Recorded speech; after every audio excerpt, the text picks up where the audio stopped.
game in here! What's going on, guys? It's your Rifle here. And in this video I'm going to be showing you guys the fastest methods to completing strikes.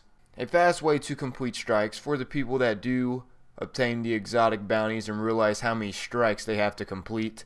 Well, this is a fast method to knock out the strikes that you complete. First method is completing the weekly heroic strike. Each time that you complete the weekly heroic strike, you get 2 strikes for completing 1 mission. That's right, each time you complete a weekly heroic strike, you get 2 completions for completing it just once. Another fast way to complete strike missions, you're going to need to know which one you can run through the fastest. And that is, in my opinion, on the moon. I have tested the strike mission on Earth, and you have to complete 3 waves of monsters to get past those lasers. And then once you get past those lasers, you end up fighting the fallen walker. So you have 2 pauses you have to do on the Earth. So that is not the fastest way. If you guys are thinking, hey, I can just run through the Earth over and over just because it's the lowest strike to do. No, that's not true. Also on the mission Mars, you have a huge pause you have to do when you have to fight the tank before you fight the big boss himself. And not to mention, right before the tank, you have those 3 guards you have to kill, which can take some time. Mars also takes a long time to complete.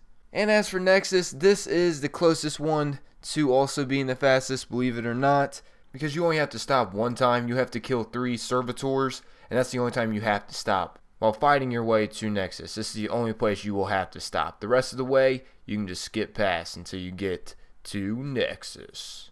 Which the strike for Nexus is on Venus. It's very similar to the moon because they're both in the beginning where you have to stop at. For the moon, there's a door that the ghost is trying to open, and you have to take on 3 waves, and after the 3 waves, the door will open. As for Nexus, you have to kill 3 servitors. In my opinion, the moon is faster, just because when versing Nexus, he has that shield, which can get in the way of your progress. That shield that he has definitely slows down the kill progress. Because as for the moon, Fogalth does not have that shield, which you can just keep opening fire on him, so you will have less of a struggle to kill him than you would Nexus. This is a study that I quickly did, and I have figured out that the moon is the fastest strike to complete. So this will be very handy, especially for you guys that have exotic bounties. This will hopefully be extremely helpful for you guys. So to sum this up, the moon is the fastest strike that you can do just because you have 1 stop, which you have to defeat 3 waves of enemies to open the door. And once you do that, which is at the very beginning, you can just skip past everything all the way until Fogalth. And Fogalth, you are able to open fire on him immediately. No pauses and no waits. And he's not that crazy to kill, especially if you're just playing on the easiest strike difficulty. But yeah, I have came to the conclusion that the fastest strike mission to do is on the moon. Hey, you guys can keep going with the way that you want to go. I'm just throwing out my opinion, and I hope it helps you guys out. My completion time for beating the moon was normally around 8 minutes to 9 minutes.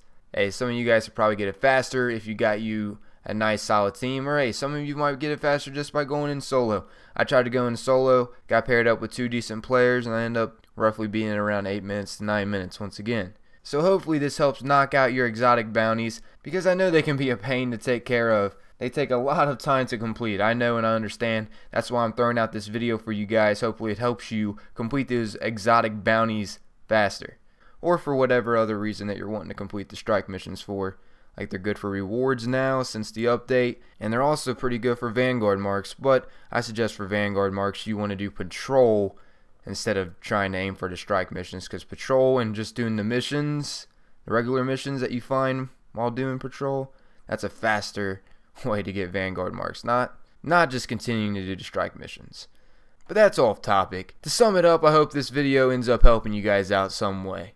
Also, if you haven't, please be sure to subscribe for more Destiny content. I'll be throwing out plenty of Destiny content to hopefully help you guys out. Tips, tricks, news, Easter eggs, secrets, whatever I find out, I'll be throwing out at you guys. But that's about wrapping up this video. Thanks everyone for watching, and most importantly, thank you all for your time. Peace. To start this off, I will go over the legendary raid gear that you can receive. These are labeled as Vex